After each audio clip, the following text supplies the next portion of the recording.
Morning friends, welcome back to my channel home cook Kabita channel থেকে তোমাদের সবাইকে অনেক অনেক ওয়েলকাম। আশা করছি সবাই খুব খুব ভালো আছো, আমিও ভালো আছি।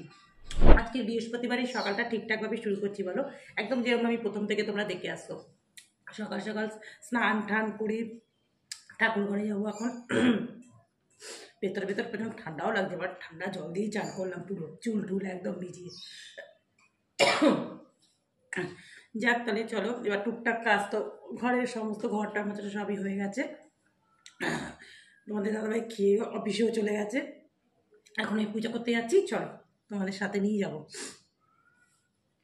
সকালবেলায় ছাদে রোদ দেখো, সব জামা কাপড় কেচে মেলে দিয়েছি সব। চলো পুজো করতে যাই।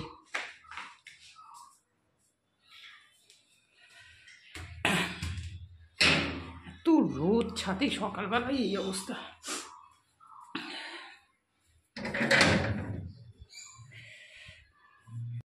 এই দেখো আমার বৃহস্পতিবারের পুজো দেওয়া হয়ে গেল।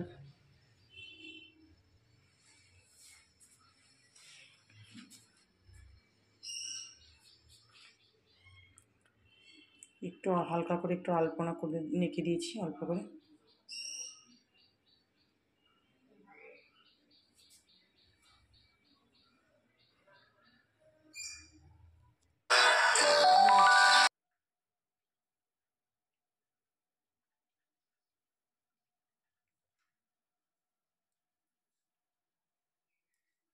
ভাত একদিকে বসিয়ে দিয়েছি, একদিকে মুগ ডাল একটু ভেজে বসিয়ে দিলাম, লাউ ছোটো ছোটো করে কেটে দিয়েছি। এখানে দেখো ফুলকপিগুলো সব ভেজে নিলাম, ফুলকপিগুলো একটু ভাপিয়ে জলটা ফেলে দিয়েছি, তারপর একটু ভেজে নিলাম। ওই যে ভাপানো জলটা রয়েছে এখনও, বাটিটা করে বসিয়ে দিয়েছিলাম। একটু ফুলকপিগুলো সুন্দর করে ভেজে নিলে তরকারিটাও খেতে ভালো হবে। আর ফুলকপিটা একটু দেশি কপি ছিল, বেশ ভালো ছিল ফুলকপিটা। কড়াতে তেজপাতা সাদা জিরে ফোড়ন দিয়ে আলুগুলো দিয়ে দিলাম। এবার আলুগুলো বেশ সুন্দর করে ভেজে নেবো। আর মশলাটা পুরো রেডি একদম, মটরশুঁটি, আদা, নুন, হলুদ, কাশ্মীরি রেড চিলি, জিরে সব দিয়ে মশলা রেডি। এবার পাঁপড়গুলো ভেজে নিচ্ছি। বৃহস্পতিবার মানেই তো, তবু আজকে অনেক অল্প ভাজা, মানে আর ভালো লাগছে না অত ভাজা গরমে। ভালো লাগছে না যে, যেহেতু ঝিরিঝিরি আলু ভাজা প্যাকেটে একটু অল্প একটু ছিল বলে আর অন্য কোনো ভাজলাম না। পাঁপড়টা একটু বেশি করে ভেজে নিচ্ছি। বাস দেখো, এবার এই যে আলু করলা ভাজা তো থাকবেই নিরামিষের দিন। আলু করলা নুন হলুদ দিয়ে একটু ভালো করে ভেজে নিচ্ছি। এই ভাজাটা না গরমের সময় আমাদের ঘরে তো এটা খুবই চলে, দেখছো তোমরা যারা রান্নাবান্না দেখো, আমার ভিডিও দেখো, আর খেতে ভালোও লাগে। শুধু করলা মেয়ে আবার একদম খাবে না, ওই জন্য একটু আলু দিয়ে দিই, তাহলে একটু তেতোটা কম লাগে। ঢাকা দিয়ে গ্যাসটা সিম করে দিলাম। এদিকে দেখো, আর ওটা খুলে মাঝে মাঝে একটু নাড়াচাড়া দিয়ে দেবো। এদিকে মশলাটা পুরো দিয়ে দিলাম। বাস এবার আলুটা খুব সুন্দর করে কষিয়ে নেবো। বড় বড় 3টে কাঁচা লঙ্কা দিয়েছি, মাঝখান দিয়ে সব চেরাই থাকে কাঁচা লঙ্কাগুলো। মেন ঝালটা কাঁচা লঙ্কাটা আদারই হবে।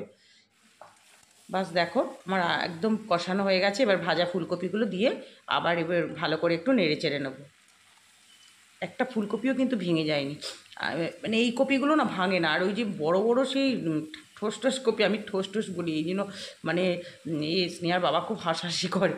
আবার ওই হাতির মাথার মতো কপিগুলো বিরক্তি লাগে, কিন্তু মাঝখানে তো আবার ওগুলো ওইগুলোই বেশি পাওয়া যায়। এগুলো মানে খুব রেয়ার পাওয়া যায় এখন।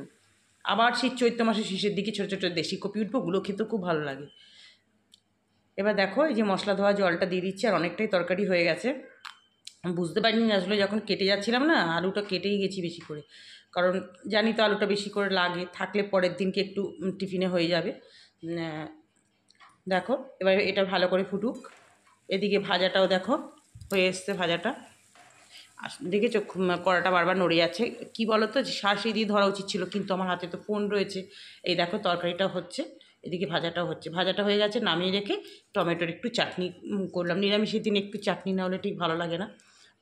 চাটনি বসিয়েছি, আর এদিকে তরকারিটাও হয়ে এসছে। এই যে শাহি গরম মশলা দিয়ে দিলাম, একটু ঘিও দিয়ে দিতে হবে। নিরামিষ তরকারিতে একটু গরম মশলা ঘি না দিলে ঠিক টেস্ট আসে না, মানে দিলে ভালো হয় খেতে।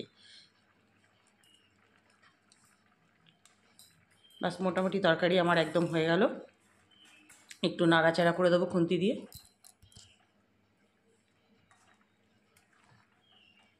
একটু গামাকা গামাকা ঝোল ঝোল, মানে খুব ঝোল না। দেখো দেখলেই বুঝতে পারবে তোমরা। এবার এটা রাত্রিবেলা না অনেকটা টেনে যায়। এই দেখো আমার একদম ফুলকপি আলুর মটরশুঁটি দিয়ে তরকারিটা একদম রেডি।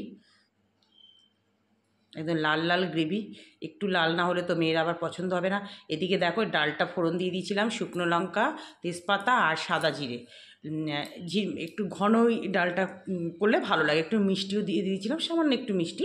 এই ডালটা না খেতে খুব ভালো হয়, ছোট ঝিরিঝিরি করে লাউ কেটে আর বেশ ঘন করে করতে হয় ডালটা। একটু ধনে পাতা দিয়ে দিলাম, বাস রান্নাবান্না মোটামুটি কমপ্লিট হয়ে গেল।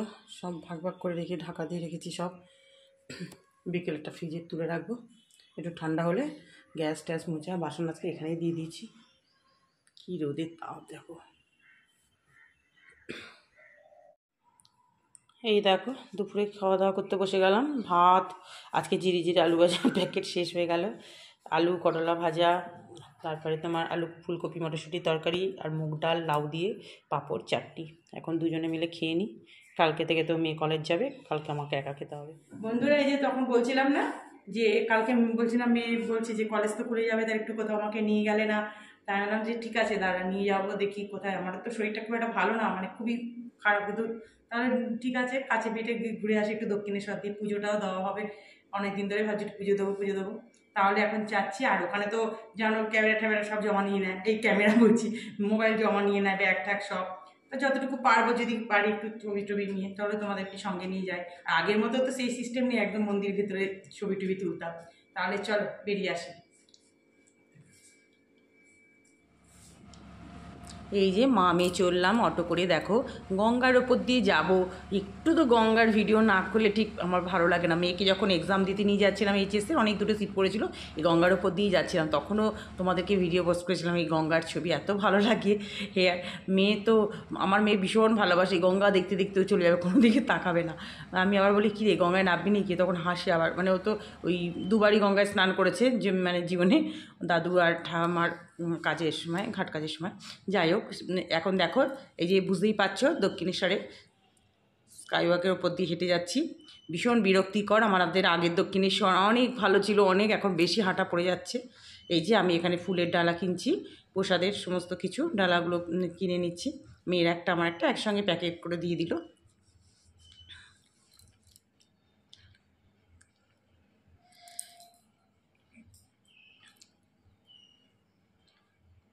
বেশ ভালো লাগছিলো জানো তো। এমনি যখন হেঁটে যাচ্ছিলাম এখান থেকে বিকেলের, মানে তখন 5:30টার মতো বাজে, আমাদের বাড়ি থেকে যেতে 2টো করে অটো যেতে হয়। এই যে পুজো টুজো দিয়ে ভেতরে তো কিছু এখন ছবি তোলা যায় না, সবই তো জমা দিয়ে আসতে হয়েছিল।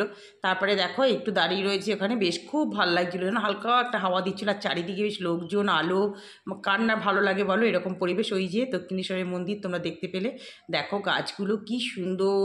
আমি ভাবলাম না একটু তো ভিডিও করতেই হবে, এত ভালো লাগে এই পরিবেশে। যে মেয়েও দাঁড়িয়ে আছে, মেয়েকে একটু তুললাম, আর মা ভবতারিণীর মন্দির ওখানে। এই যে ও একটু হাঁপিয়ে গেছে, ওই জন্য বলছে আমি একটু বসি এখানে, একটু রিল্যাক্স করছি। আমি যে আচ্ছা ঠিক আছে। ও একটু বসে এখানে বিশ্রাম নিচ্ছে। এবার আমি বললাম তাহলে আমিও এখানে একটু দাঁড়িয়ে আছি, তুই একটু ভিডিও কর। রামকৃষ্ণ পরমহংসদেবের কাছে এইটাই একমাত্র এখন ফটো তোলার জায়গা, সবাই দেখবে এই ফটোটাই তোলে এখানে। এই যে আমার বাড়ি ফেরার পথে বাড়ি এই যে দোকান বসানো রয়েছে, অনেক দোকান। ছোটোবেলায় আমার দক্ষিণেশ্বরের মনে পড়ে যায়, যখন ছোট ছিলাম তখন আমি, মানে আমার কথা বলছি, আমার দক্ষিণেশ্বরে আসলে খেলনাবাটি আমাকে কিনে দিতেই হবে, মানে এটা বাধা ধরা ছিল। গুড ইভিনিং ফ্রেন্ডস, তোমাদের সঙ্গে নিয়েই গেলাম দক্ষিণেশ্বরে।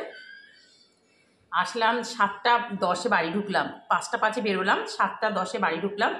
এসে ড্রেস ফ্রেস চেঞ্জ করে হাত পাও বেশ ভালো করে ধুয়ে তারপরে সন্ধে দিয়ে দিলাম। বৃহস্পতিবার আজকে তবে এই দক্ষিণেশ্বরে আজকে ভালোই ভিড় ছিল, মানে আমি ভেবেছিলাম বৃহস্পতিবারে ভিড়, তখন অনেকেই বললো না বৃহস্পতিবারে লক্ষ্মীবার, লক্ষ্মী কালী তো ভিড় হয়। আমি বাবা তাও মানে অনেকটা লাইনে দাঁড়িয়েছি। ভেতরে তো তোমাদের কিছু, এখন তো ছবি তোলা ফোন তো জমা নিয়ে নেয়, ভেতরে বেশ ভালো লাইন পড়েছে। আমার তো দুবার করে অটো চেঞ্জ করে করে যেতে, আগে তো 3 নম্বর যখন বাস ছিল একবার উঠলেই হয়ে যেত, এখন তো অটো চেঞ্জ করে করে যেতে হয়। এসে তারপর, আর এখন তো আমার মেয়ে তো আগে ছোটোবেলায়, আগে না মেয়ে যখন ছোটো ছিল না প্রত্যেক মাসে মাসেই যেতাম জানো তো, অমাবস্যা মাসে যেতাম। এখনও যখন তারপরে যখন পড়ার চাপটা বলো আর তখন আর যাই না। এবার তখন তো আমার মেয়ে খালি বলতো ঠাকুর ডাল খাবো, কখন পুজো হবে কখন ঠাকুর ডাল, মানে হচ্ছে ঠাকুর ডাল বলতে ও বোঝা হয়েছে ছোলার ডাল আর কচুরি, দক্ষিণেশ্বরের নাম করা, মানে না আমরা তো ছোটো থেকেই আমরা খেয়ে এসেছি, মেয়েও মানে খুব বেশ ছিল। এখন তো সবই বন্ধ হয়ে গেছে, এগুলো দোকান টোকান খুব একটা নেই, এখন শুধু পুজো দাও এই করে সব, মানে আগের মতো সেই দক্ষিণেশ্বর নেই, মানে কি বলবো, মানে স্ক্রিনটা নামেই স্কাইওয়াক ওই তো স্কাইওয়াকে হাঁটতে হাঁটতে দম বেরিয়ে যায়, কোনো মানে হয় না, একদম মিনিংলেস। এখন মানে দক্ষিণেশ্বরটা একদম আগের মতো আর কিছু নেই, এখন তো ফোন রাখলেও পয়সা, ব্যাগ রাখলেও জুতো সবেতেই পয়সা। সে যাই হোক, তবে ভালোভাবে খুব সুন্দরভাবে একদম মায়ের সামনে দাঁড়িয়ে খুব সুন্দরভাবে পুজো দিতে পেরেছি, এটাই আমার সবথেকে বেশি আনন্দ। গেলাম জানো তো, আমি একটা জিনিস দেখছি, মা যদি না টানে না কখনো যাওয়া যায় না। মানে হঠাৎ করেই, মানে কালকে মেয়ে একটু মানে 2 দিন ধরে একটু বাইরে হলাম, তাহলে ভাবলাম যে যাবো, আমার পিঠে টোটোতে বসছি, অটোতে বসছি, পিঠে লাগছি, আপ করে উঠছি, মেয়েকে বলছি দেখ তো ওটা কেলে গেছে নাকি, তাই তো পুরো প্রতিটা নষ্ট হয়ে যাবে, দেখো নিয়ে হাঁটতে পারছি কি, পুরো সাইডটা ধরা একদম পিঠের এখানে জানো। যাই হোক, মায়ের ঈদ টান ছিল তাই গেলাম আজকে, মায়ের নিয়ে যাওয়ার কথা ছিল আমাদের আজকে দক্ষিণেশ্বরে, অনেক দিন বাদেই গেলাম। তবে লাস্টবার যখন গেছিলাম না, ফুল টুলগুলো অ্যালাউ করছিল না, তখন গেছিলাম মনে হয়, হ্যাঁ 1 বছর 1.5 বছরের কাছাকাছি হয়েছে গেছি, প্রত্যেক বছরই যাই, 1.5 বছরের কাছাকাছি হয়ে গেছে, এবার বেশি হয়ে গেছে। এবার তখন আমি ফুল কিনছি যখন ডালো, তখন আমি ফুল টুলগুলো অ্যালাউ করে বলছে হ্যাঁ হ্যাঁ এখন অ্যালাউ করো। যাক, সিঁদুরে কোটো দিয়েছিলাম, আমাকে আবার ছুঁয়ে দিয়ে দিল, আমি এবার সিঁদুরে এসে পড়লাম, খুব ভালোভাবে পুজো দিয়েছে, এটাই আমার খুব শান্তি লাগলো। এসে এই যে সন্ধে টন্ধে দিলাম, ঘরে গিয়ে চা ঠা করলাম, কানেরটাকে খুললাম, চেঞ্জ করলাম, হাতেরটা এখনো চেঞ্জ হয়নি, হাতটা চেঞ্জ করতে হবে। তাহলে আজকে ভিডিওটা চা বিস্কুট খেতে খেতেই শেষ করছি। ভিডিওটা যদি ভালো লেগে থাকে প্লিজ একটু লাইক করো, আর তোমরা যারা আছো নতুন যারা, তারা আমার ভিডিও দেখছো কিন্তু অনেকেই ভিডিও দেখছো কিন্তু সাবস্ক্রাইব করছো না, প্লিজ একটু সাবস্ক্রাইব করে পাশে থেকো নতুন ভিডিও দেখার জন্য। সবাই ভালো থেকো, সুস্থ থেকো, তোমাদের সাথে আবার দেখা হবে নেক্সট একটা ভিডিওতে। টাটা।